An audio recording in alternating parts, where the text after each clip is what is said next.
Good evening. अरे आ गया हूँ भाई, आ गया हूँ मैं। पहले तो ये बताइए कि आप लोग कैसे हैं? बढ़िया हैं? बढ़िया हैं आप लोग? कम्युनिकेशन स्किल की जो क्लास है आपकी अब तक की कैसी है? अब तक को आपको कैसा लगा क्लास अभी तक? देखो बेटा, अभी तक हम लोगों ने, हाँ, आ जाइए सब लोग आ जाइए, सुनिए। यूनिट 1 हम लोग पढ़ रहे थे कम्युनिकेशन स्किल का, और इसके अंदर हमने बहुत अच्छे तरीके से क्या क्या पढ़ लिया है। आप सुनिए बेटा, पहले तो अगर आप नए हैं तो कुछ चीजें एक्स्ट्रा जरूर पढ़िए, लेकिन लेकिन जो पढ़ना है उसको कवर करने के बाद तो पहले ये बताइए कि मैं अंडरलाइन करने जा रहा हूं, आप बताइएगा कि ये चीज आप नहीं पढ़ाया सर। पहली चीज देखिए, आज बेसिक ऑफ कम्युनिकेशन और उसकी डेफिनेशन सब लोग पढ़ लिए कि नहीं?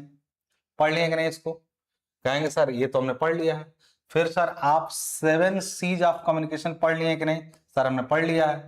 सर आप बैरियर्स, टूल्स ये सब पढ़ाएंगे, लेकिन सर आपने अभी छोड़ा हुआ है प्रोसेस ऑफ कम्युनिकेशन, साथ में टाइप्स ऑफ कम्युनिकेशन। तब ये वाला हिस्सा पूरा हो जाएगा। कहेंगे सर आप इधर उधर से क्यों पढ़ा रहे हैं? क्योंकि देखो, बेसिक और डेफिनेशन से मिलता हुआ ही 7 C's ऑफ कम्युनिकेशन था। 7 C's ऑफ कम्युनिकेशन उनसे मिलता हुआ था एक इफेक्टिव कम्युनिकेशन के बारे में। तो आज हम लोग प्रोसेस ऑफ कम्युनिकेशन और टाइप्स ऑफ कम्युनिकेशन कवर कर सकते हैं, यदि आप लोग मेरा साथ दिए तो। ठीक है, स्टार्ट करें सब लोग? स्टार्ट किया जाए। सब लोग ध्यान दीजिए कि आज हम लोग सबसे पहली चीज जो पढ़ने वाले हैं वो प्रोसेस ऑफ कम्युनिकेशन है। अब तक इतना सारा कुछ सुने कम्युनिकेशन के बारे में, मतलब 2-3 क्लास में हम लोग धड़ाधड़ केवल सुनते गए कम्युनिकेशन ये कम्युनिकेशन वो, लेकिन एक स्ट्रक्चर्ड वे में, एक कम्युनिकेशन स्ट्रक्चर्ड वे में कैसा होता है? स्ट्रक्चर्ड वे का मतलब क्या होता है? स्ट्रक्चर्ड वे का मतलब क्या होता है तो मैं बता रहा हूं। अभी तक कम्युनिकेशन में, जैसे इसमें लिखा नहीं है लेकिन मैंने आपको, मैं याद दिला दूं, कम्युनिकेशन के फंक्शन पढ़ा रखा है। ये तो खाली डेफिनेशन बोला है, मैंने आपको कम्युनिकेशन के फंक्शन पढ़ा रखे हैं पूरे के पूरे। कम्युनिकेशन जो होता है उसके बारे में तमाम ऐसे स्टेप्स, या फिर उसके जो कह सकते हैं कि इफेक्टिव बनाने के तरीके, ये सब मैंने आपको पढ़ा रखे हैं। लेकिन आज जो है स्ट्रक्चर्ड तरीके, क्योंकि ये सिलेबस में लिखा है प्रोसेस ऑफ कम्युनिकेशन और आपका टाइप्स ऑफ कम्युनिकेशन में 4 टाइप यहां पे सिलेबस में लिखा गया है। तो मैं पहले, आज तो एकदम इंपॉर्टेंट क्लास है क्योंकि आज सिलेबस का पॉइंट हम लोगों को कवर करना है। आज हम लोगों को सिलेबस का पॉइंट कवर करना है, इसलिए आज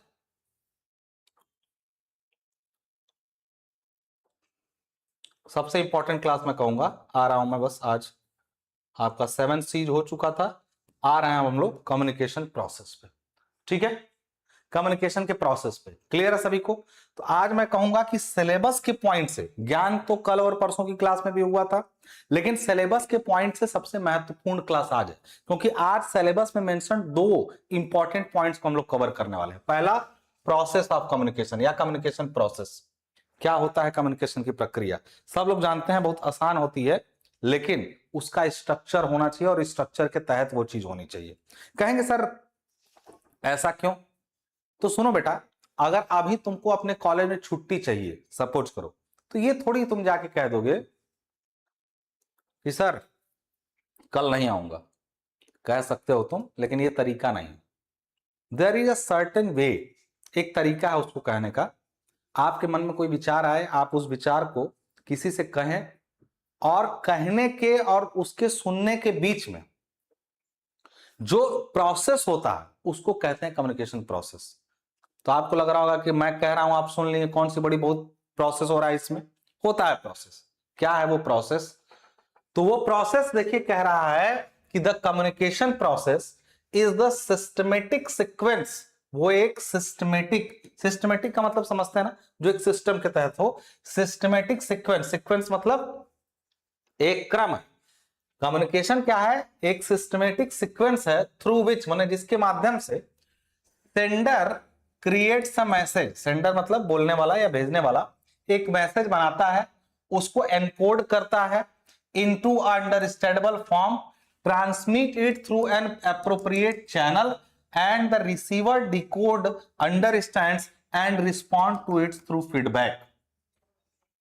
सिंपल वर्ड में कहें कि communication process is the complete journey of a message from sender to the receiver. और आसान में बात कहूं तो प्रोसेस क्या है, तो कोई क्या है, ये एक कंप्लीट जर्नी है।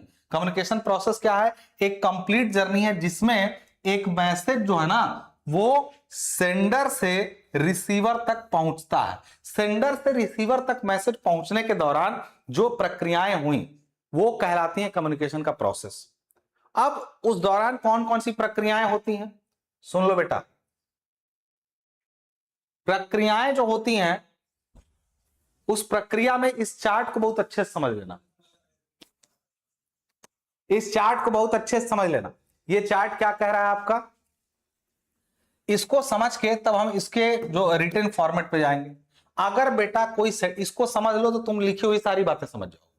देखो ये एक सेंडर है। अच्छा आपको लग सकता है कि बहुत बड़ी बात है कि बोल रहे हैं और सामने सुन रहा है, इसमें आप प्रक्रिया घुसा रहे हैं, किसी चीज को कॉम्प्लिकेट करने का बहुत अच्छा आदमी है आप, ऐसा नहीं। अगर सपोज करिए आपको छुट्टी लेनी है तो क्या आप इस तरीके से जाके कह देंगे कि मुझे छुट्टी दे दीजिए या दे दीजिए छोड़े मैं कल नहीं आऊंगा, कह तो दिए, कैजुअलिटी हो गई इसमें। लेकिन जानते हैं असलियत प्रक्रिया क्या है। अच्छा सपोज करो तुम्हें अपनी मार्कशीट प्राप्त करनी है। मार्कशीट मतलब तुमने अपना एग्जाम दे लिया है, सब कुछ हो गया और आप ये कहना चाहते हैं अपने प्रिंसिपल से कि हमारा मार्कशीट जो है हमको दे दीजिए आप। सबसे पहले आप अपना, आप हुए उसमें क्या, सेंडर, यानी कहने वाला या प्रेषित करने वाला। हिंदी में कम्युनिकेशन भी पढ़ो आप लोग, कभी लेटर वगैरह देखते हो उसमें लिखा रहता प्रेषक। प्रेषक मतलब जो बात को कह रहा हो। कभी भी कोई लेटर आए और उसमें ये शब्द आपको लिखा हुआ मिले, क्या, प्रेषक। अब प्रेषक का मतलब होता है प्रेषित करने वाला। तो प्रेषित करने वाला जब भी कुछ कहता है वो सेंडर होता है। सेंडर जब कोई बात, सेंडर तो होगा ही होगा किसी भी कम्युनिकेशन में, सेंडर होगा, उसके साथ में एक रिसीवर भी होगा, ठीक है। सेंडर हुए, यहां रिसीवर हुए, बीच में एक मैसेज भी होगा। मैसेज नहीं, जो आप कहना चाह रहे हैं वो बात, वो मैसेज भी होगा। नहीं, अगर एक सेंडर है एक रिसीवर है तो यहां से यहां तक एक मैसेज जाना है तो जरूरी नहीं है कि आप जैसे कह रहे हैं बात वैसे ही हो जाए। आप पहले अपने मैसेज को, जो बात आपको कहनी है उसको एनकोड करो। एनकोडिंग एक प्रक्रिया, इसीलिए एनकोडिंग एक ऐसा प्रोसेस के बीच में एक सिस्टम है। एनकोडिंग का मतलब तुम्हें मार्कशीट चाहिए थी, तुम डायरेक्ट इनसे कह सकते थे, लेकिन वो प्रोसेस नहीं होता। प्रोसेस का मतलब, हाँ yes sir it happens on invitation card also. बिल्कुल बेटा, वो तुम्हारे इनविटेशन कार्ड में ही नहीं, चलो तुमने वहां नोटिस किया, बहुत अच्छी बात है, लेकिन किसी भी लेटर में प्रेषक लिखा होता है। जो लेटर दे रहा है, जैसे कार्ड देने वाला व्यक्ति जो आपको अपने घर इनवाइट कर रहा होगा ना, वो प्रेषक है। वो आपसे कह रहा है कि प्लीज हमारे यहाँ आ जाइए। आज प्रेषक का मतलब किसको किसको समझ में आया, धीरे धीरे पढ़ोगे ना तो तुम लोग एक समय पे लेटर पढ़ना सीखना समझ जाओगे। और जो लेटर को समझ गया, कोई बिल आया, कोई फॉर्म आया, किसी का कागज आया, देख के समझ जाओगे कि ये कहना क्या चाहता है, उसका सही मतलब निकालना, इंटरप्रेट करना कहते हैं। किसी लेटर का सही मतलब निकालना ये तुम्हारे सिलेबस में है।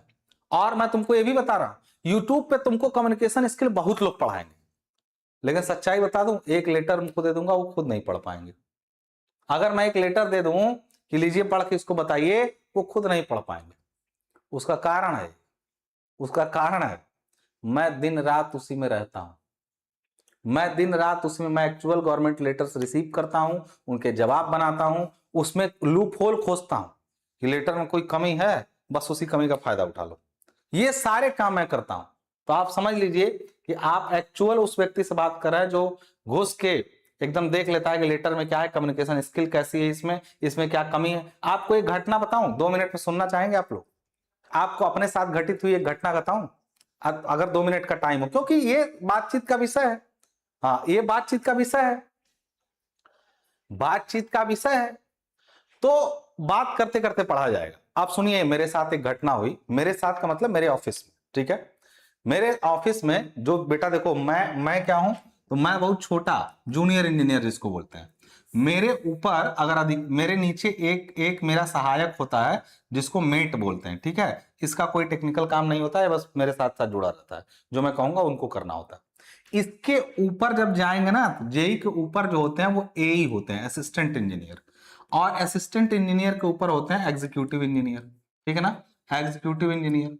अब हुआ क्या, एग्जीक्यूटिव इंजीनियर एक डिवीजन का समझिए करता धरता, इस तरीके से एक्सीएन जिसको बोलते हैं, आप लोगों ने नाम सुना होगा एक्सईएन। एक्सईएन का मतलब एग्जीक्यूटिव इंजीनियर, ठीक है, समझिए बात को।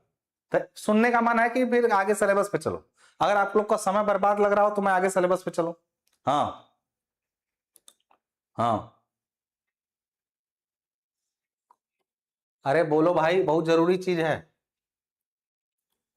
हुआ क्या कि आप देखो, एक्सीएन जो होते हैं वो किसी न किसी टेक्निकल डिपार्टमेंट में होते हैं। एग्जीक्यूटिव इंजीनियर जब नाम ही है तो इंजीनियर होंगे वो किसी न किसी डिवीजन के।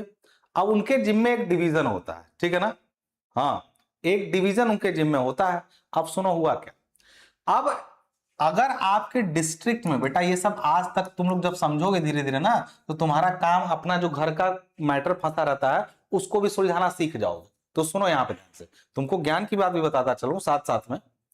अच्छा, ये जो लोग आपस में ये अभी अभी जो कर रहे हो उससे क्या सीख जाओगे बेटा, अभी जो मैं बताने जा रहा हूं ना, हो सकता है तुम्हारे घर का कोई पुराना मैटर फंसा हो, तुम उसको सॉल्व कर ले जाओ, ये जानो।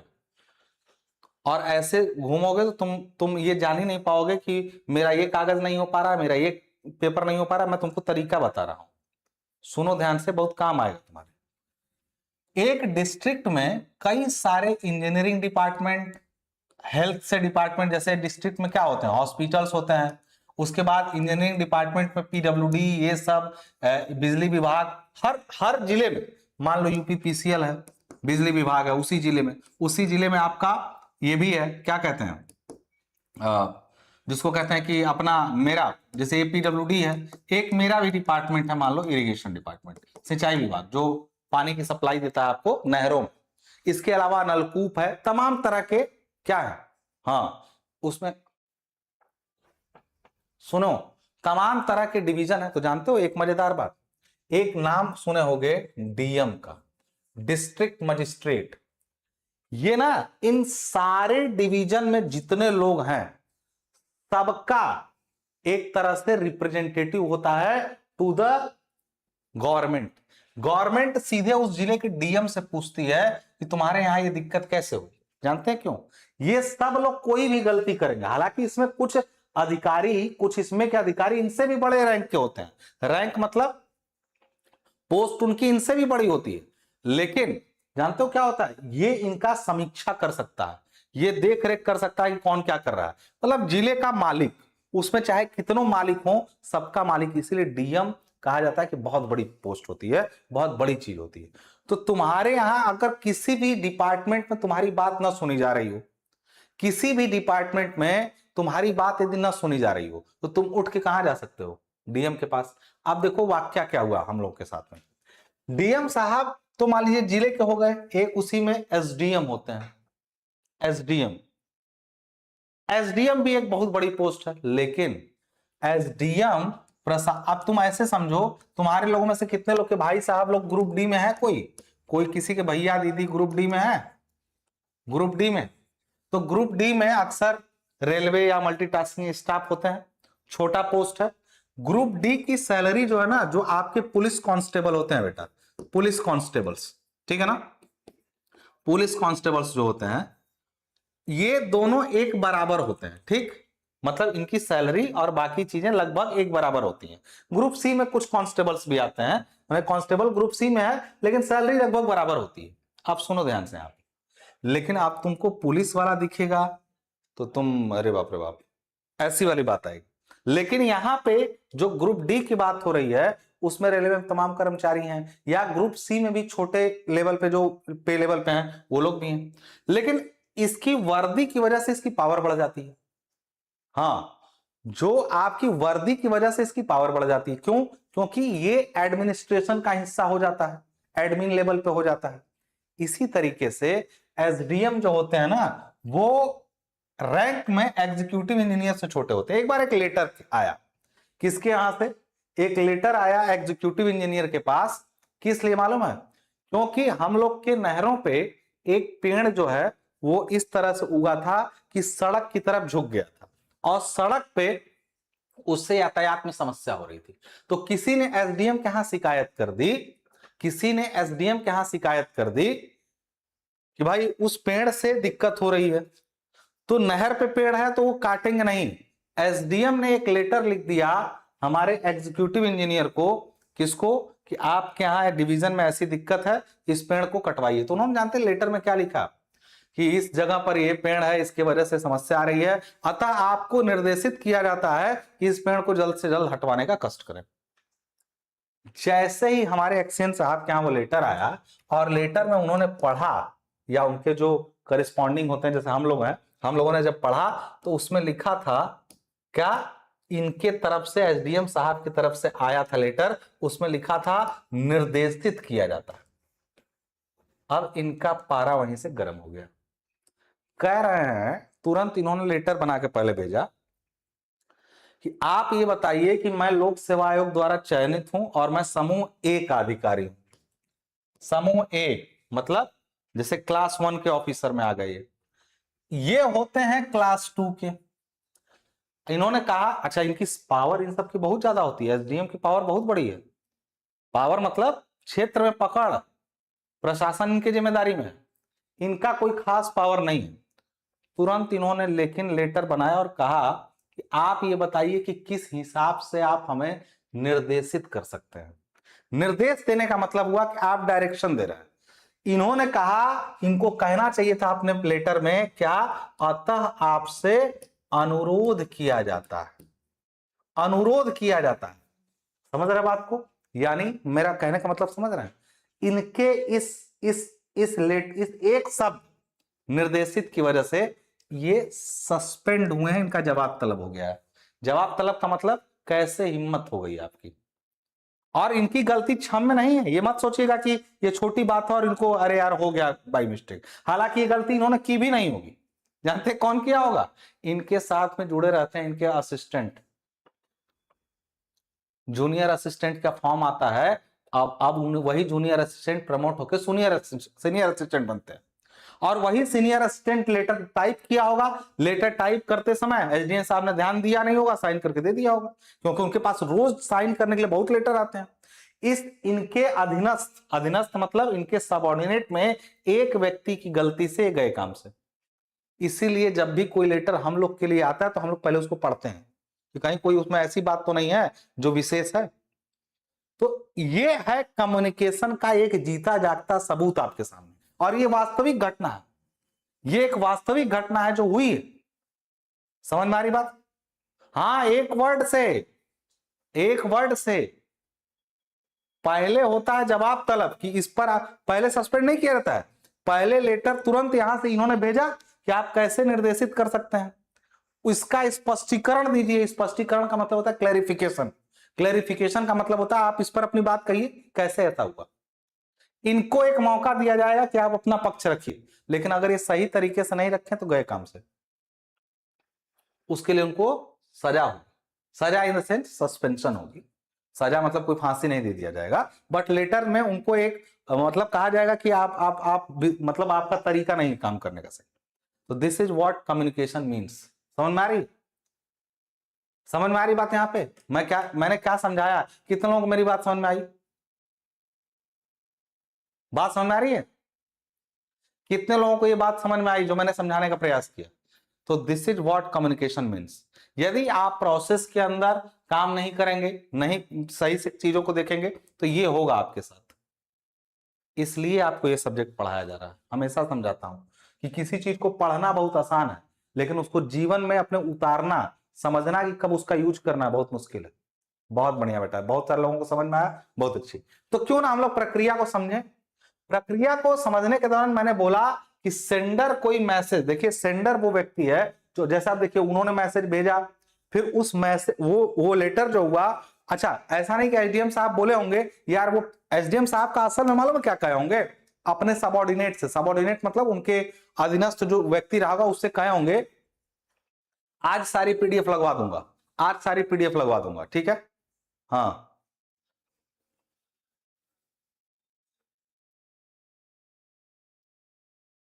क्यों नहीं आएंगी सर? मतलब ये क्या मतलब हुआ? सुनो बेटा, मैं बता रहा हूं। पहले एक चीज जान लो, सेंडर जैसे एसडीएम साहब ने जब लेटर लिखा होगा तो उन्होंने अपने सबऑर्डिनेट से कहा होगा यार पेड़ कटा हुआ है, उसका एक लेटर बना के भेजो एक्सचेंज के पास। वो मुंह से भी तो फोन करके एक्सचेंज से कह सकते थे, लेकिन नहीं, उन्होंने कहा कि एक लेटर बना के भेजो। लेटर बना के भेजने का ये अर्थ है, ये अर्थ है कि सेंडर वो पर्सन है, the person who starts the communication, यानी वो व्यक्ति जो कम्युनिकेशन स्टार्ट करता है। हाँ हाँ, जो व्यक्ति कम्युनिकेशन स्टार्ट करता है उसको कहते हैं सेंडर। सेंडर एक मैसेज, सेंडर कोई ना कोई बात कहता है, मैसेज करता है, तो द इंफॉर्मेशन आइडियाज और थॉट टू बी कम्युनिकेटेड, यानी वो बोलता है, जैसे एसडीएम साहब ने बोला कि भाई इनको पेड़ कटा है, इनको बोलो, लेकिन वो ऐसे नहीं बोला जा सकता है, उसको एनकोड किया जाएगा। एनकोड मतलब उस फॉर्मेट में लाया जाएगा जिस फॉर्मेट में उनको समझना है। हाँ, बात समझ आ रही ना? उस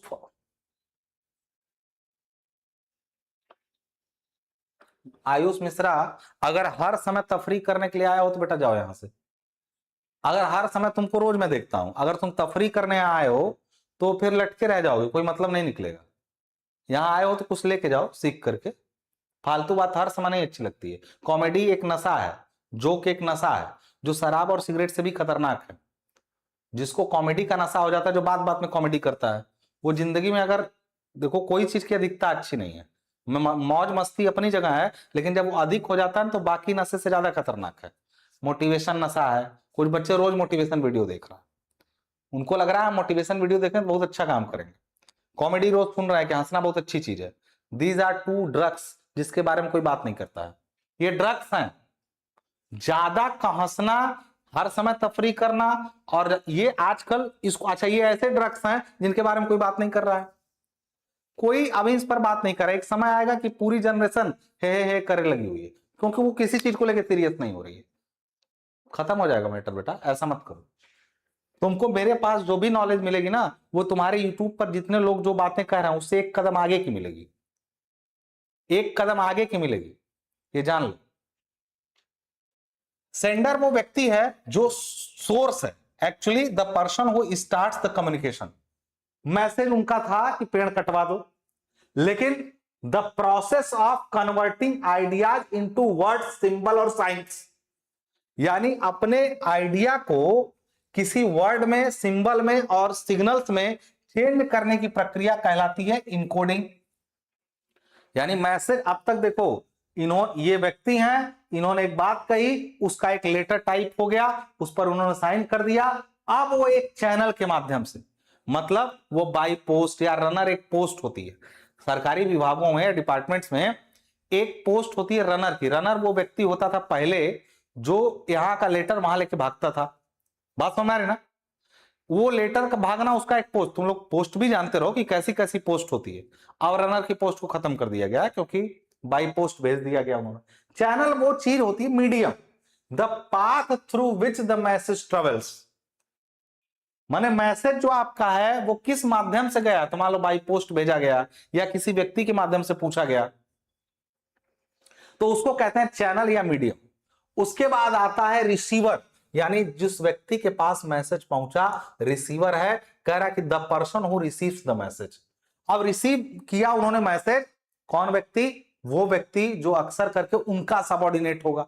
उनका सबऑर्डिनेट मतलब उनका अंडर में व्यक्ति होगा, और फिर वो डिकोड करेगा, the person who understanding the message, यानी वो व्यक्ति जो प्राप्त किया और फिर उसको समझने का काम एक व्यक्ति करता है, उस मैसेज का मतलब, उसको कहते हैं डिकोड करना।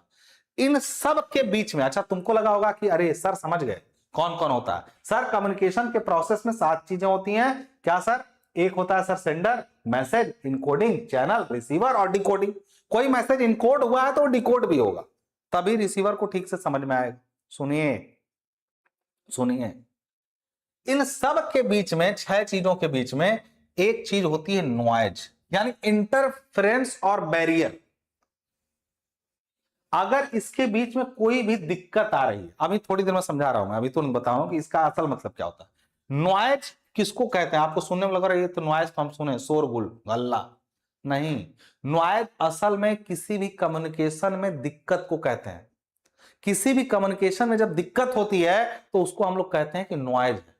नॉइज कहीं भी हो सकता है। देखिए किसी भी एक जगह में अगर दिक्कत आई, जैसे इनको इनसे कहने में दिक्कत आई, दिक्कत का मतलब ये नॉइज को शोर मत समझना, किसी भी तरह की बैरियर या रुकावट को प्रोसेस के अंतर्गत, नॉइज के अंतर्गत रखा गया। अब फिर आता है एक, अच्छा नॉइज नहीं है तो कम्युनिकेशन बढ़िया होगा, अगर नॉइज है तो उसको हटा के कम्युनिकेशन का, नॉइज बस एक काम करेगा, या तो मैसेज को गलत करवा देगा, या इस मैसेज का पूरा मतलब नहीं निकलने देगा, या नॉइज वहां पर मैसेज को पहुंचने ही नहीं देगा। लेकिन यदि नॉइज नहीं है या बहुत कम है, तो फिर रिसीवर जब मैसेज को डिकोड करके समझता है तो एक फीडबैक भी देता है, यानी the response sent by the receiver. कहेंगे सर हमने पूरा मैसेज समझ लिया, यहां पर छोटा, बहुत छोटा सा लिखा आपको नहीं दिख रहा होगा, कंप्लीट प्रोसेस क्या है, sender, message, encoding, channel, receiver, decoding, feedback. Effective communication में एक ये ऊपर की 6 चीजें और एक साथ है। नॉइज एक इसेंशियल पार्ट नहीं है, नॉइज वहां होना नहीं चाहिए, ठीक है ना, नॉइज वहां होना नहीं चाहिए, लेकिन अगर है तो कम्युनिकेशन में एक बैरियर का काम करेगा। अब एक चीज और सुनिए, आप लोगों को लगा होगा अच्छा बातचीत करने में इतनी चीजें हुई, मैंने एक दो लोगों को बात करना था तो इतना परपंच करना पड़ा। हाँ, परपंच सुनिए अब जीवन में एक और, क्या यही यही प्रक्रिया है? हाँ बता रहा हूं मैं कैसे, सुनो बेटा ध्यान से। जब मैं तुमसे बोल रहा हूं तुमको पढ़ने के लिए, तो वहां भी यही चीज हो रही है। Any communication have these things, आप है, आपको दिख नहीं रहा है। चलो तुम एक दो किसी भी व्यक्ति का नाम लो कि दोनों आपस में कोई छोटी सी भी बात कर रहे हैं, चाहे ये तो एक फॉर्मल कम्युनिकेशन हुआ, फॉर्मल मतलब भाई इसी तरीके से हो सकता है, हम फोन करके थोड़ी एक सीन को बोलेंगे, लेकिन चलो उन्होंने फोन करके बोल भी दिया, बात सुना है ना सर, वेन कह रहा कि सर मैसेज तो जब रिसीवर ने लेटर को सेंड किया होगा या फिर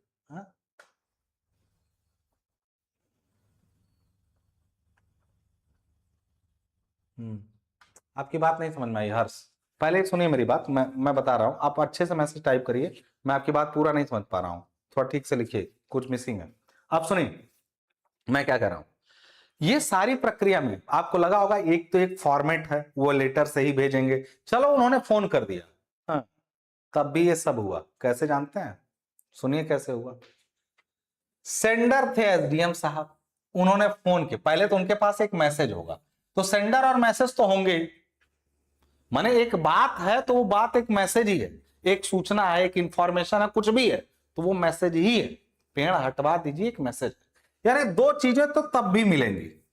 तीसरी चीज बताइए कि एनकोडिंग कब हुई, जब ये फोन किए थे तो क्या लग रहा था, अगर इनकी कही गई ये वायु की तरंगें, मेरे मैं बोलता हूं तो क्या निकला मेरे मुंह से, आग का गोला जा रहा है आपके पास, बताइए,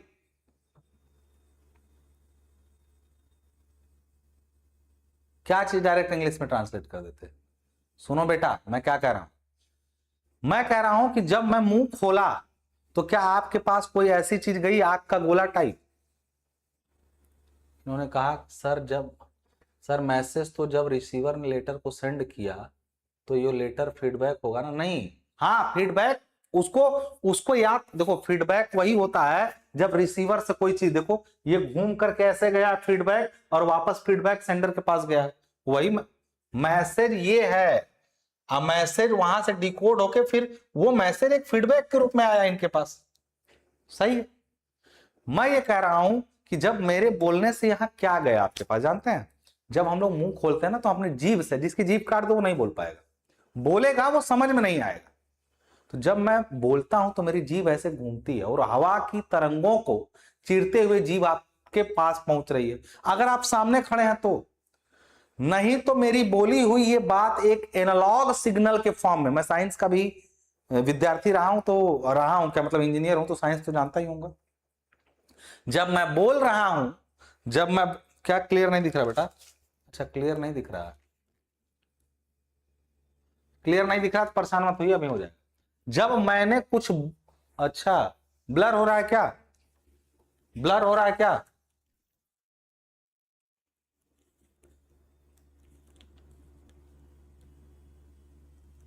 अब होगा सही, अब दिखेगा, बोलना चाहिए था पहले।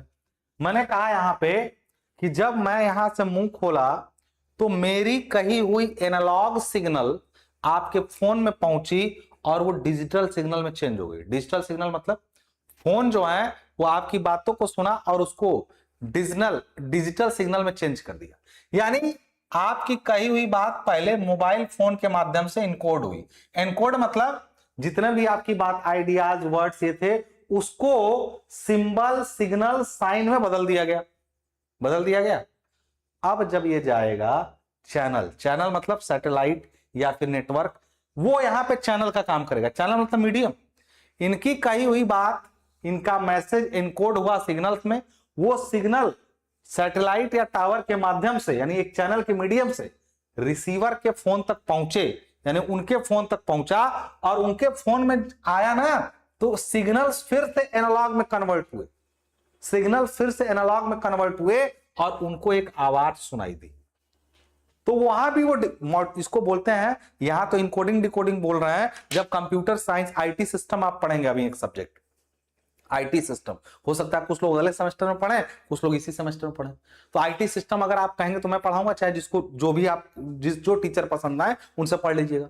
आईटी सिस्टम में दो टर्म होते हैं, मॉड्यूलेशन और डीमॉड्यूलेशन। जब भी किसी चीज को मॉड्यूल में लाना और फिर सही जगह पर भेज करके उसको डीमॉड्यूल करना। घर में कोई सामान खरीदते हैं, पैक करते हैं, उसको कहते हैं एक जगह से दूसरे जगह ले गए, अब फिर वहां जाके खोल रहे हैं। यानी यहां पर उसको मॉड्यूल में लाना जरूरी था और उसको ले जाके वहां डीमॉड्यूल करना भी जरूरी था। तो यहां पर ये टर्म इनकोडिंग और डिकोडिंग कही जाती है। एनकोड किए मैसेज को चैनल के माध्यम से जब रिसीवर तक पहुंचा तो डिकोड हुआ और फिर उन्होंने कुछ फीडबैक दिया। वो फीडबैक भी फिर इसी पाथ को फॉलो करते हुए सेंडर के पास पहुंच जाएगा। तो these are the steps of communication. Exam में पूछता है कम्युनिकेशन प्रोसेस में कितने स्टेप है, तो आपको ये सातों स्टेप याद हुए? Sender, message, encoding, channel, receiver, decoding और फीडबैक। इनके इस पूरे साइकिल में कहीं भी अगर नॉइज है तो मैसेज या तो इनकम्प्लीट पहुंचेगा या तो मैसेज मतलब ब्लॉक हो जाएगा, नहीं पहुंचेगा, जैसे कि लेटर कहीं फट गया या और कोई दिक्कत आई, या इसके अलावा ऐसा भी हो सकता है कि सिग्नल वीक हो जाए। जैसे मोबाइल फोन पर बात करते समय सिग्नल का वीक होना मैसेज के प्रोसेस में कौन सी प्रक्रिया में है, तो कहेंगे एक नॉइज। अगर सिग्नल वीक हो रहा है तो एक नॉइज है। अगर स्पीकर उनका सही नहीं है तो एक नॉइज है। इनका माइक सही नहीं है तो ये भी एक नॉइज है। आप बताइए कि क्या ये प्रोसेस समझ में आया? इसके बारे में अगर चलो पूरा समझ में आ गया सर, बहुत बढ़िया सर, हमने कम्युनिकेशन प्रोसेस समझ लिया। सुनो बेटा, एग्जाम में अभी लिखना है 10 लाइन या एक पेज लिखना है। एक पेज का, ये जब क्वेश्चन आएगा तो कम से कम 1.5-2 पेज भरना पड़ेगा तुमको। अगर आ गया कि प्रोसेस ऑफ कम्युनिकेशन क्या है समझाइए, या please elaborate the process of communication, तो आप लोग उसमें से कितने लोग इस क्वेश्चन को एग्जाम में सॉल्व कर लेंगे? या सॉल्व का मतलब लिख लेंगे। सॉल्व यहां क्या करना है, यहां लिखना है। आपके पास अभी 1.5 पेज लिख देंगे, कितने लोग लिख पाएंगे? अगर आप 1.5 पेज नहीं लिख पाएंगे तो सुनिए कैसे लिखना है। समझ तो गए कैसे लिखना है? बताऊं याद कैसे होगा? क्या क्या उसमें भरेंगे सर? अच्छा ये बोल दिया, अच्छा अब इसी में से क्वेश्चन बनाएगा एग्जाम में, कहेगा what is the role of sender. मतलब छोटा करना रहेगा क्वेश्चन को, तो बोल देगा what is the role of sender. Sender का क्या रोल है, रिसीवर का क्या रोल है, ये मीडियम क्या होता है, अलग अलग से पूछता है। कई बार तो प्रोसेस पूछता है, कई बार इसमें से पूछ देता है कि मीडियम क्या है, कम्युनिकेशन प्रोसेस के दौरान मीडियम की क्या भूमिका है, what is the role of medium in the process of communication. समझ में आ रही बात मैं क्या कर रहा हूं? समझ में आ रही बात ना? तो बेटा उसको थोड़ा सा लिखने, अपनी राइटिंग पर भी ध्यान देना तुम लोग, और उसी प्रक्रिया पर मैं अब चल रहा हूं। देखिए यहां पे आप सुनिए, आप सुनो, फटाफट से देखना है बस हम लोग। यहां पर हम लोग कम्युनिकेशन प्रोसेस में, अब देखो, अब कम्युनिकेशन प्रोसेस पूछेगा क्या है, आप पढ़ो मजा आएगा। आप देखना, आप पढ़ो मजा आएगा। क्या द कम्युनिकेशन प्रोसेस, आप देखना, आप पढ़ो, जितना समझो उसके बाद पढ़ो। The communication process is the systematic sequence through which a sender creates a message, encode it into understandable form, transmit it through a appropriate channel, and then receiver decode, understands and respond to it through feedback. अब समझ में आया? अब ये परिभाषा communication process की अब समझ में आई? अब ज्यादा समझ में आई पहले से? सुनो बेटा, इसके अंदर हिंदी में भी लिखा है, जो वहां पे इंग्लिश में है ना, सेम चीज मैं हिंदी में दिया हूं ताकि जो बच्चा हिंदी में दिक्कत कर रहा है वो समझ। एक और बात मैं आपको याद दिलाता हूंगा, ये अगर वीडियो आप देख रहे हैं और आप पूरा सब्जेक्ट अपना पढ़ना चाहते हैं, अपने फर्स्ट सेमेस्टर का पूरा सब्जेक्ट, तो सुनिए बेटा, अभी आपको फर्स्ट सेमेस्टर में जो भी सब्जेक्ट पढ़ना है, अप्लाइड या मैथमेटिक्स, उसके बाद physics, chemistry, communication skill, engineering, graphics, सारी क्लासेस आपके एप्लीकेशन पे चल रही हैं। एप्लीकेशन आप लोग डाउनलोड कर लीजिए, सिविल टेक सॉल्यूशन ऐप। यहाँ पे नीचे देखिए ये रेड कलर वाला जो लिखा है, यही civil tech solution app play store पे आपको मिल जाएगा। आप इसको डाउनलोड कर लीजिए। वहां पे आप आराम से अपना डिप्लोमा पेड कोर्सेज में जाकर के अपना राज्य चुनिए कि आप उत्तर प्रदेश से हैं, बिहार से, वहां अपना चूज करिए। चूज करने के बाद अंदर जाके अपना कोर्स लेकर के आप पढ़ाई कर सकते हैं। इस समय डिस्काउंट भी चल रहा है, उसका लाभ उठा लीजिएगा आप लोग, ठीक है। बाकी जो लोग मुझसे जुड़ना चाहते हैं, कोर्स खरीदना कोई बड़ी चीज नहीं है। कोर्स खरीदें आप ना खरीदें, वो एक अलग चीज है, वो संस्था के सपोर्ट के लिए होता है।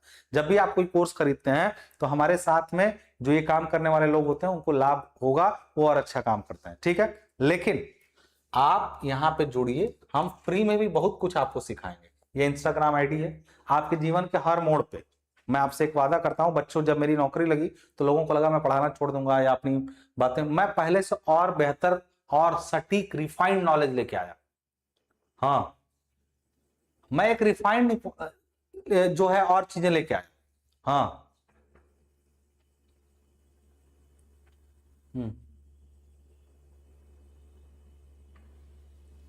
बताइए रूपाली, इसी में तो मेरे 10 नंबर सर ने काट लिए थे। किस चीज में भाई? हाँ, आओ आओ, सुनो सुनो बेटा। सर जी मैं आईआईटी कर रहा हूं तो मैं क्या कर सकता हूँ? अरे आईआईटी कर रहे हैं तो आप पढ़ सकते हैं, जो अगर आपके सिलेबस में है सब्जेक्ट तो पढ़ सकते हैं। आईआईटी के एक टीचर भी हम लोग के साथ जुड़ने वाले हैं जल्दी ही, जो मैकेनिकल ब्रांच के बच्चे हैं उनको और वो और अच्छा मिलने वाला है, अच्छी चीजें उनको पढ़ाने वाले हैं, 15 साल के एक्सपीरियंस वाले। हाँ, आप डिस्काउंट बेटा एप्लीकेशन पे चेक कर लीजिए, एप्लीकेशन पे डिस्काउंट चेक कर लीजिए, या फिर फोन नंबर पे कॉल कर लीजिए, आपको सही जानकारी मिल जाएगी, ठीक है। फोन नंबर पे कॉल कर लीजिए, आपको सही जानकारी मिल जाएगी। डिस्काउंट कोड लगाया करिए, जब भी कोर्स लीजिए डिस्काउंट कोड पता करा करिए, ठीक है। सुनिए, अब मैंने बता दिया आपको। आप देखो ऑब्जेक्टिव ऑफ कम्युनिकेशन प्रोसेस का क्या उद्देश्य है भाई? To exchange information accurately, information सही से एक्यूरेटली जो है एक्सचेंज हो, क्रिएट म्यूचुअल अंडरस्टैंडिंग, आपसी जो म्यूचुअल अंडरस्टैंडिंग हो, यानी आपसी समझ हो वो सुधरे, to reduce misunderstanding and confusion, misunderstanding और कंफ्यूजन ना हो उसमें। हाँ, उसके बाद to improve coordination among individuals, कई लोगों के बीच में एक समन्वय स्थापित करना, मतलब एक दूसरे के बीच में टीम वर्क जिसको बोलते हैं। To support effective decision making, अगर आपको अच्छी डिसीजन मेकिंग करनी है तब भी आपको कम्युनिकेशन के प्रोसेस को फॉलो करना चाहिए। To motivate people towards common goal, एक सिंपल कॉमन गोल के लिए सबको एक गोल में अगर झोंकना हो तो आपको कम्युनिकेशन प्रोसेस को फॉलो करना चाहिए। To maintain healthy interpersonal and organisational relationship, ये सब आप जानते हैं कि उद्देश्य। उद्देश्य के बाद जो मेजर सबसे important question, the major elements, कौन कौन से वो तत्व हैं जो एक कम्युनिकेशन प्रोसेस में पाए जाते हैं? मैंने नाम ले लिया है, सेंडर है, मैसेज है, इनकोडिंग है, चैनल है, रिसीवर है, डिकोडिंग है, फीडबैक है, and the last thing is noise. Noise essential part नहीं है बट आ ही जाता है कम्युनिकेशन प्रोसेस में। अब एक एक को समझना है फटाफट से। फ्लो चार्ट मैंने आपको समझा दिया। आते हैं सेंडर पे। सेंडर क्या होता है? प्रेषक। मैंने हिंदी भी लिख रखी है ताकि भविष्य में आप कभी कुछ देखें, मैंने कुछ भी ऐसा मत छोड़ो जो ना समझ ही लगे। काम कुछ मत करो, तुमको मन ना करे मैं ये काम करूंगा, मैं ये काम करूंगा, मैं इंजीनियर बनूंगा, डॉक्टर, तुम कुछ भी बनो, लेकिन समझ में तुमको सब आना चाहिए। आपके घर में एक ऐसा व्यक्ति होगा या गांव में एक ऐसा व्यक्ति होगा जिसके पास बड़ी जानकारी रहती है और वो काम कुछ नहीं करता, तो मैं नहीं कहूंगा काम मत करो, मैं कहूंगा काम एक प्रोफेशन चुनो लेकिन बाकी के बारे में जानकारी रखो, ठीक है। यहां पे सेंडर कौन होता है? तो sender is the person, group और ऑर्गेनाइजेशन। जैसे मैसेज एसडीएम साहब के यहां से मैसेज गया तो उन्होंने कहा कि एक ऑर्गेनाइजेशन, ये कुछ भी हो सकता है। सेंडर एक व्यक्ति हो ये जरूर नहीं, सेंडर हो सकता है एक व्यक्ति हो, एक समूह हो या एक ऑर्गेनाइजेशन हो that initiate the communication process, जो कम्युनिकेशन स्टार्ट करता है। The sender is the originator, यानी ओरिजिनेटर मतलब पैदा करने वाला, जो जिसने सेंडर जो होता है एक ओरिजिनेटर होता है ऑफ द मैसेज, मैसेज को ओरिजिनेट करता है, and is responsible for creating, organizing and transmitting the information to the receiver. This is the responsible person. Sender एक रिस्पॉन्सिबल पर्सन है। उसके बारे में और 4 लाइन में लिख दिया। अगर कोई घूम के सेंडर के बारे में ही पूछना शुरू कर दे, अगर कोई सेंडर के बारे में ही पूछना शुरू कर दे, तब आप क्या करेंगे? तो कहेंगे सेंडर का क्या रोल है, पूछ दिया, तो ऐसे केस में आप क्या करेंगे? तो आपके पास 4-5 लाइन तो केवल सेंडर के बारे में होनी चाहिए। बाकी सबके बारे में जानो अच्छी बात है, लेकिन सेंडर के बारे में आपको 4-5 लाइन होनी चाहिए आपके पास। तो पहले इतनी बात, फिर आगे बोल रहा है कि the sender first develop an idea, आगे उसी को खींच रहा है। तो आप भी आज सुने रहिए ताकि कल को आप भी एग्जाम में खींच सके। क्या समझ तो गई है सेंडर कौन है, लेकिन उसके बारे में 10 लाइन लिखो। तो वो 10 लाइन देख लो एक बार कि ऐसे ही लिखना है। पहले तो ये बताया कि सेंडर ये होता है, वो रिस्पॉन्सिबल पर्सन है किसी भी इनिशिएटिव के लिए। आगे बोल रहा है कि the sender first develops an idea converts into a meaningful message, यानी वो एक आइडिया पैदा करता है या बात कहता है, उसको कन्वर्ट करता है एक मैसेज में जो कि मीनिंगफुल हो। उसके बाद selects the appropriate communication medium, फिर वो एक अच्छा माध्यम चुनता है, and sends it to the intended receiver, वो जो रिसीवर है उसको भेज देता है। आगे फिर आगे बढ़ा है, the effective communication largely depends upon the Sanders knowledge. Sender की नॉलेज पे देखो क्या बोला है, द इफेक्टिव कम्युनिकेशन यानी एक अच्छा संचार या बातचीत सबसे ज्यादा डिपेंड करती है सेंडर्स की नॉलेज पर। जो सेंडर है उसी की नॉलेज पर डिपेंड करेगा कि कैसी बातचीत आगे होने वाली है। एक एसडीएम साहब ने गड़बड़ी करी, उस बातचीत का पूरा तरीका ही बदल गया, झगड़ा हो गया। कम्युनिकेशन स्किल माने जो सेंडर है उसी के ऊपर डिपेंड करेगा, उसी की नॉलेज, उसी की स्किल, उसी के कॉन्फिडेंस, उसी के एटीट्यूड, उसी के लैंग्वेज, उसी की प्रोफिशिएंसी और उसी की ability to express ideas clearly, इसी व्यक्ति पर सब कुछ निर्भर करेगा। This is what a sender's role. Sender का ये रोल है पूरा जो लिखा गया। तो आप लोग धीरे धीरे पढ़ रहे हैं तो 2-4 एक्स्ट्रा लाइन मिला, 2-4 एक्स्ट्रा लाइन मिला आप लोग को लिखने के लिए एग्जाम में। आगे फिर बोल रहा है कि देखिए रिस्पॉन्सिबिलिटीज ऑफ सेंडर को अलग से भी कर दिया है। आगे बोला कि a good sender should always ensure that the message is accurate, complete, relevant and understandable. नहीं कह रहा कि एक अच्छा सेंडर वो है जो ये मेक श्योर कर ले, यानी मजबूती से समझ ले कि जो उसका मैसेज है वो एक्यूरेट है, कंप्लीट है, रिलेवेंट है, मतलब ये नहीं कि काम दूसरे का है किसी और को रहा है, अंडरस्टैंडेबल मतलब समझने योग्य हो। ये सब चीजें एक सेंडर की रिस्पॉन्सिबिलिटी में है। क्या रोल है उसका, उसको एकदम अलग से लाइन वाइज भी कर दिया। रिस्पॉन्सिबिलिटी क्या, आइडेंटिफाई द कम्युनिकेशन ऑब्जेक्टिव। पहला सेंडर का ये रिस्पॉन्सिबिलिटी है कि वो कम्युनिकेशन के ऑब्जेक्टिव को, उसके उद्देश्य को पहले समझे। Prepare a clear and meaningful message, यानी एक अच्छा मैसेज तैयार करे कहने के लिए। Select N appropriate communication channel, एक सही चैनल भी चुने, एक माध्यम भी चुने। पर बात फोन पे करनी है कि लेटर भेजना है, या वो नहीं सुन रहे हैं तो किसी उनके अधिकारी को भेज के बात मनवानी है, ये सारे तरीके वो खुद चयन करता है sender. Use simple and understandable language, consider the receiver's knowledge, receiver की नॉलेज को भी वो कंसीडर करे कि अगला जो मैं कह रहा हूं ऐसे मीडियम, ऐसी भाषा, ऐसी लिपि का यूज करूं ताकि वो भी समझ पाए, उसके बैकग्राउंड को भी समझ के बात करे। Encourage feedback from the receiver, यानी वो ये भी इंश्योर करे कि मैं जो कह रहा हूं उसका मुझे एक फीडबैक भी मिलेगा। समझ में आ रही बात मैं यहां पे, यानी ये सेंडर के बारे में जो थोड़ी सी बात थी उसको एक लंबे चौड़े लाइंस में मैंने आपको समझाया, लेकिन समझ तो हम पहले ही गए थे सर। खींच क्यों रहे हैं सर, इसलिए कि बेटा एग्जाम में लिखने के लिए 10 लाइन होनी चाहिए तुम्हारे पास। हाँ, अब उसके बाद आता है एग्जाम्पल के तौर पे अ टीचर, एक एग्जाम्पल भी दिया, देखो मैंने बात को, अ टीचर एक्सप्लेनिंग कम्युनिकेशन स्किल, एक टीचर जो कम्युनिकेशन स्किल को समझा रहा है। देखो मैं अपना एग्जाम्पल दे रहा हूं। हाँ, मैं कॉमेडी करूंगा, अपने ऊपर करूंगा। देखो एक जिंदगी में एक बात सीख लेना, मजाक करना और मजाक उड़ाना 2 अलग अलग चीजें होती हैं। इसलिए जब भी मुझे कोई जोक कहना भी होगा तुमसे तो मैं हमेशा जोक अपने ऊपर कहता हूं। इसका ये मतलब मत समझना मैं बेवकूफ आदमी हूं। अच्छा टीचर है जो एग्जाम्पल अपने इर्द गिर्द रखे या ज्यादातर एग्जाम्पल खुद पे कहे। ये भी हमको ट्रेनिंग का एक हिस्सा मिला था। मैंने जब टीचर के बारे में ट्रेनिंग करी, समझा, झगड़ा झंझट की बात मैं अगर अलग कर लूं तो ये ट्रेनिंग का एक हिस्सा है। उस हिस्से में ये बात मुझे समझाई गई क्या, कि भाई जब भी जोक मारना बच्चों के सामने, जब भी कोई बात कहना तो कोशिश करना अपने ऊपर कहो। बाकी आज तो लड़ाई झगड़ा कर ही रहे हैं सारे टीचर आपस में, कोई इनकी बुराई कोई उनकी बुराई, ये तो चल ही रहा है। अब सुनिए, a teacher explaining communication skill to students in the classroom is the sender, यानी ये कह रहा है कि सेंडर कौन है, एक टीचर जो है अगर क्लास में कम्युनिकेशन स्किल पढ़ा रहा है तो वो सेंडर है, माने मैं sender. Similarly a company manager issuing instruction to the employee is also a sender. इसी तरह कंपनी में काम करने वाला जो कोई व्यक्ति है वो अपने अधीनस्थ को, सबऑर्डिनेट्स को या अपने एम्प्लॉयज को कुछ समझा रहा है, कोई इंस्ट्रक्शन दे रहा है, वो भी एक सेंडर है। समझ में आ रही बात मैं क्या कर रहा हूं? आगे आ रहा हूं मैं। सेम चीज जो सेंडर के बारे में इतनी बातें आपने पढ़ी, पूरी बात यहां से हिंदी में भी शुरू है। जैसे सेंडर वह व्यक्ति, समूह या संगठन होता है जो संचार प्रक्रिया की शुरुआत करता है। तो जो बच्चा थोड़ा सा भी अंग्रेजी में अनकंफर्टेबल हो रहा हो, बाद में नोट्स का हिंदी भी पढ़ लेगा, ठीक है। अब आज नोट्स का लगवा दूंगा, आज ग्रुप तुम लोग का बना रहा हूं, आज एक ग्रुप बना रहा हूं, ग्रुप बना दूं जो बच्चे पेड कोर्स में, लेकिन उन्हीं में दूंगा मैं। ऐसे फ्री वाला ग्रुप जो बनाया हूं ना, उसमें आपस में लोग उल्टा सीधा करते हैं, कोई उल्टा सीधा मैसेज कर रहा है महिलाओं को, ये सब तो वो ग्रुप में नहीं चलाता हूं, फ्री वाला। पेड वाले ग्रुप में एक अच्छा फायदा होता है कि उनका नंबर और कोर्स पर उनकी डिटेल हमारे पास आ जाती है, जिससे एक बार एक लड़का आती किया था तो उसके पास हमने कंप्लेन कर दी उसकी, तो फिर उनको टांग के ले गई थी पुलिस, वहां के 1-2 दिन तक रखी थी। तो इसलिए मैं फ्री व्हाट्सएप ग्रुप तो नहीं बनाता हूं। पेड वाला जो लोग कोर्स लिए होंगे उनमें आज एक लिंक चली जाएगी, उस लिंक पर क्लिक करेंगे तो वो ग्रुप में ज्वाइन कर लेंगे, ठीक है ना। हाँ, वो लिंक को ज्वाइन कर लेंगे वहीं से। उसमें ये फायदा होता है कि आप कुछ भी उल जलूल करेंगे 1 मिनट में सही कर दिया जाएगा आपको, 1 मिनट में सही कर दिया जाएगा आपको। तो इसलिए मैं फ्री वाला ग्रुप तो नहीं बनाऊंगा।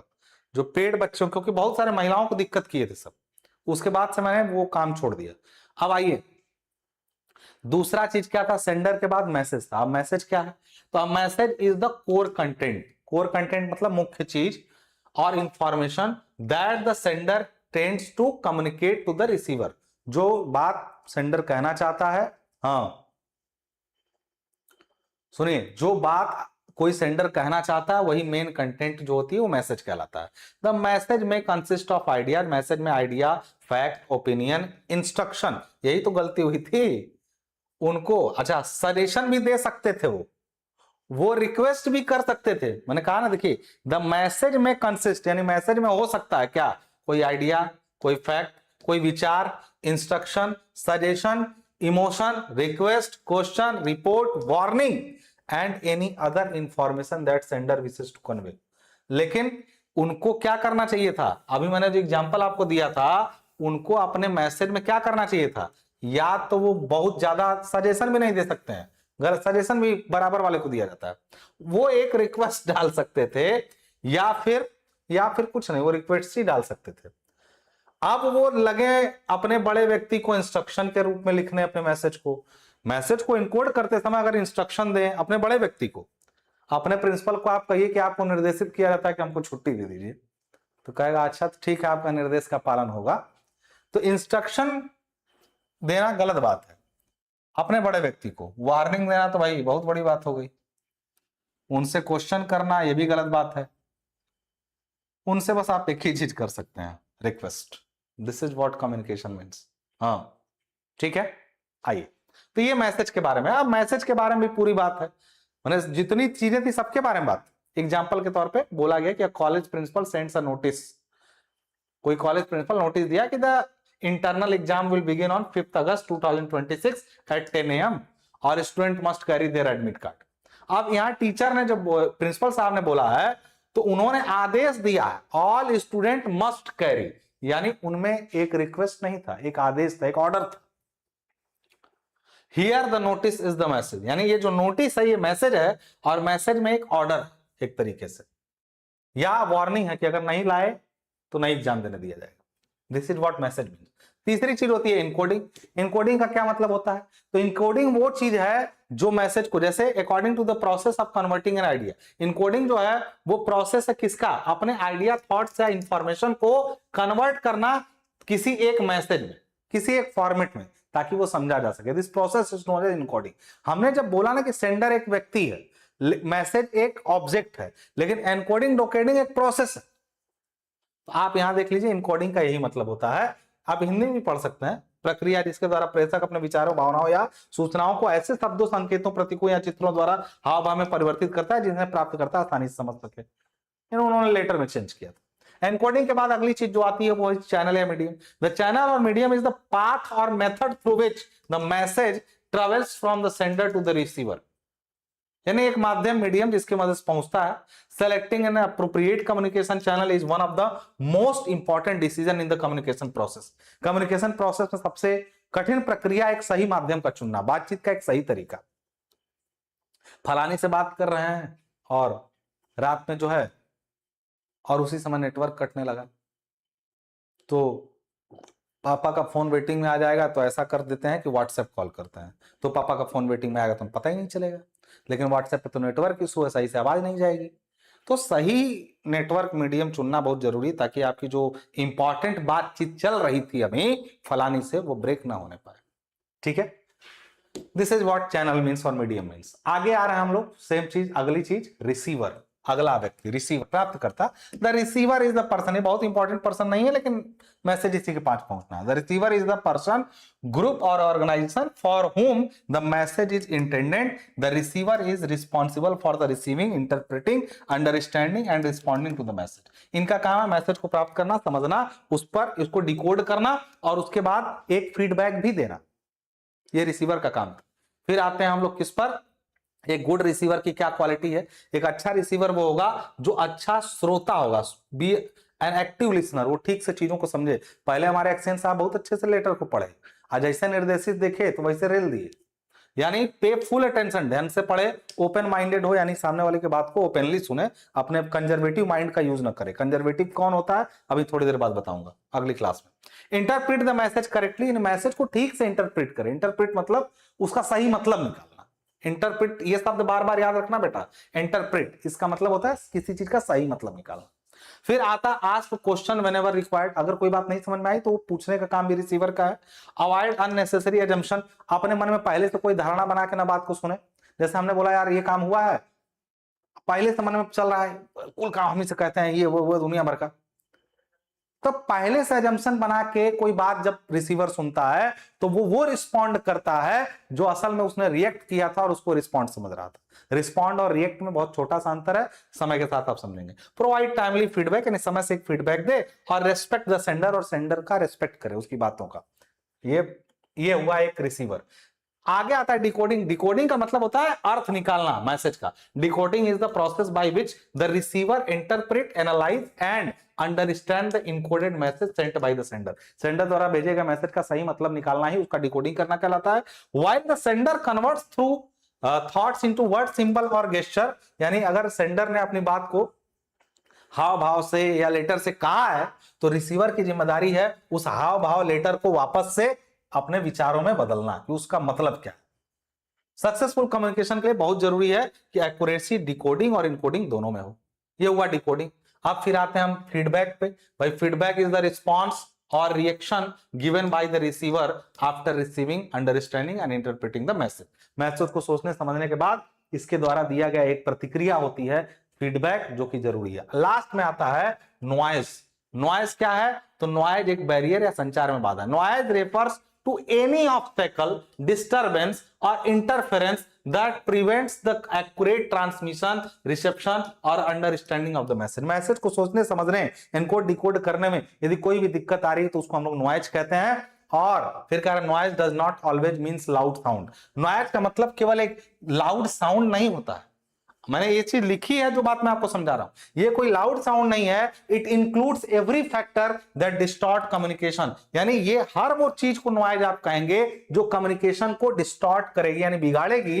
क्रिएट्स मिसअंडरस्टैंडिंग, यानी मिसअंडरस्टैंडिंग करवाएगी, या फिर सेंडर और रिसीवर के बीच में दिक्कत करेगी। हर वो चीज क्या है कम्युनिकेशन में नॉइज का कहलाता है। उसको नॉइज का मतलब हल्ला मत समझना, शोर मत समझना। नॉइज एक्चुअली क्या है, this is what noise is. तो ये 8 चीजें आपको समझ में आई कम्युनिकेशन प्रोसेस के अंतर्गत। अगले समझ गए बेटा। तो अब आपका 2 मिनट में 8 बजे से क्लास है केमिस्ट्री की, डीके सर की क्लास होगी। आप लोग एक चीज का ध्यान रखिएगा, कम्युनिकेशन प्रोसेस के 8 स्टेप याद होने चाहिए और 8 के बारे में थोड़ी थोड़ी जानकारी आपको पता होनी चाहिए। जैसे मैंने लिख के पूरा दिया, ये नोट्स आज अपलोड करवा दूंगा मैं कोर्स में आपके, और आज ग्रुप भी बन जाएगा, जो लोग हैं वो लोग ज्वाइन भी कर लेंगे। आपका काम है केमिस्ट्री की अगली क्लास करना और क्लास को ज्यादा से ज्यादा लोगों तक शेयर करना, ठीक है। अब क्लास स्टार्ट होगी डीके सर की, 5 मिनट का वेट रहेगा आप लोगों का, ठीक है। Take care, bye bye. अगली क्लास में हम लोग क्या पढ़ने वाले हैं मालूम है?